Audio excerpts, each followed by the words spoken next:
What is up, YouTube family? Yo, I gotta holler at y'all real quick. Yo, I've been seeing this whole thing with Caitlin Clark. First of all, shout out to Caitlin Clark for doing what she did against her nemesis, Angel Reese, and the LSU Tigers. That game right there was crazy. What was so amazing about that game, outside of their little side rivalry or whatever, was the fact that every time you thought Caitlin couldn't do more than what was expected, or you think she's going to just put up 30 or something like that, she comes in a big game like that and puts up 41 points, like 12 assists. It was crazy. Like, she had been on a crazy run, and for her to have that rematch game and get revenge on LSU and put on a show the way she did was pretty cool. I think that was like one of the most watched games in women's history.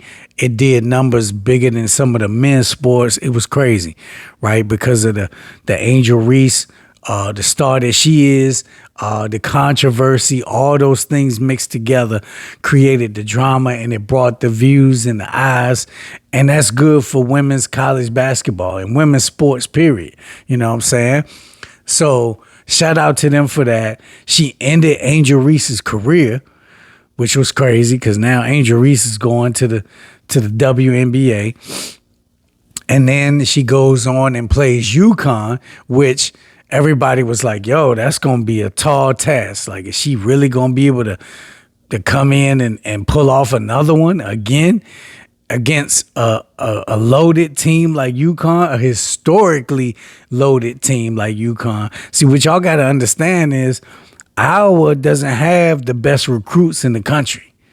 You know what I'm saying? UConn has the best recruits in the country. South Carolina has the best recruits in the country. LSU have the best recruits in the country. Iowa is playing these teams undermanned, for lack of better words, underwomaned. You know what I'm saying? Caitlin Clark is going at these teams with a handicap. So she's having to put up Steph Curry type performances just to have her team be in these games. And the fact that she's been able to do this and drag Iowa to the national championship back-to-back years is crazy. A lot of people getting on her about losing back-to-back titles. But it's like, yo, look at her team. Look at the recruits. Go back and look at where those recruits were ranked. You know what I'm saying? Now, they've gotten better over time, and they've had some continuity, and they became more of a better team as far as their scheme and their knowing what their weaknesses and their strengths are. So they've gelled as a team, but the talent still wins. You know what I'm saying? Caitlin Clark, when she beat UConn, which was amazing, you beat LSU and UConn back-to-back. That was crazy. And then you're asking her to go in against South Carolina and pull off 3 performances against 3 juggernauts. That's crazy. That's crazy right there. You know what I'm saying? Like, we all knew that she wasn't going to be able to pull that off. A lot of people thought she was going to lose to UConn. But to go against South Carolina and for her to be getting ridiculed for losing to South Carolina is crazy to me. Like, South Carolina reloads with recruits. Everybody say, oh, they lost 4 freshmen. Yeah, they reloaded with more freshmen. Go and look at what their freshmen did. Their freshmen were playing better than Iowa's bench players and upperclassmen. Because of recruiting, because of talent. She was overmatched. How was she going to beat South Carolina by her damn self? I said she was going to have to score 50. You know what I'm saying? And they putting these defenses on her. They are game planning to stop her because she got nobody else to help take that pressure off. This whole time, she been doing the damn thing by her motherfucking self. That shit crazy. You know what I'm saying? That she was able to drag Iowa to the national championship back-to-back years. So I respect her for even getting them there. See, a lot of y'all don't have perspective like that. Y'all only think about rings. You only think about wins. Prime example. When Allen Iverson lost to the Lakers in the finals, do y'all criticize him for that? No. Why? Because you have some perspective. You understood that Iverson drugged those 76ers to the NBA finals and had to go up against Kobe, Shaq, Phil Jackson, and all the other players they had on that team. Robert Horry, Rick Fox, all these dudes, right? So you gave Allen Iverson a pass because you understood he was mismatched. That's the same exact thing that happened with Caitlin Clark playing against South Carolina. So congratulations to the Lady Gamecocks, no Diddy, for winning another championship. But when you do what you're supposed to do, how much congratulations can you really get? You know what I'm saying? Like, you're supposed to win it. When you get the top recruits every year, you're supposed to win it, right? Iowa wasn't predicted to win it unless Caitlin went crazy through the whole tournament. Now, she was a number 1 seed, but Caitlin dragged them to that number 1 seed. That conference wasn't all that. You know what I'm saying? Of course they were going to get the 1 seed in their bracket, right?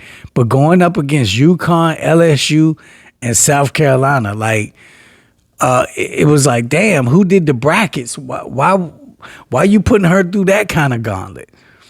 Can South Carolina knock off UConn or LSU first? She really had to go through 3 recruiting juggernauts to win that national championship. It was damn near impossible. If she would have pulled that shit off, you would have had to put her up there with that would have been some Michael Jordan, Tyler, shit. Name another college athlete that pulled that shit off like that. Maybe Tyler Hansbrough. I don't know. Y'all tell me in the comments. But that shit would have been unheard of for her to beat LSU, UConn, and South Carolina back to back to back. It's damn near impossible. Have some perspective and also understand that all these people hating on Caitlin, why would you bite the hand that feeds you? Caitlin Clark is out here putting money in all these women athletes' mouths. You know what I'm saying? She's single. Like, let me say that again. Why would you bite the hand that feeds you? Caitlin Clark is out here putting money in the pockets of all these women. And people don't want to give her props for that. You don't want to acknowledge the fact that more viewership brings in more sponsors, more ads, more TV deals, which generates more money for the NIL. That's crazy. That's crazy that people are hating on her and she putting money in y'all pockets. That's wild. Now you got WNBA players taking shots. Taurasi talking about, oh, you gonna come to the real league and you look good playing with them girls, but you gonna come to where the big dogs at. It's like, shut the fuck up. She about to make y'all more money than y'all ever seen in your life. How you gonna talk shit about the cash cow that's about to come to your league? All everybody talking about is how low the WNBA players get paid, right? And now you got a cash cow coming to the WNBA and you talking shit. And she about to put more money in your pocket. You might finally see the meals that you supposed to be seeing as a woman athlete, as a female athlete on a professional level. You got people out here making more NIL money than than the pro basketball players in the WNBA. That's crazy. And you gonna bite the hand that's feeding y'all. Y'all need to cut that shit out. Caitlin Clark is the next cash cow. And you know she the truth because everybody talking about all these other female players, but you ain't never seen none of these female players ever compared to a male player. Cheryl Swoops, Cynthia Cooper, Lisa Leslie, they ain't never compared none of them women to no male players in the NBA. Caitlin Clark is the only one they comparing to a man, Steph Curry. So y'all need to cut that shit out. Y'all must be smoking. Till next time, I'll holler at y'all. 100.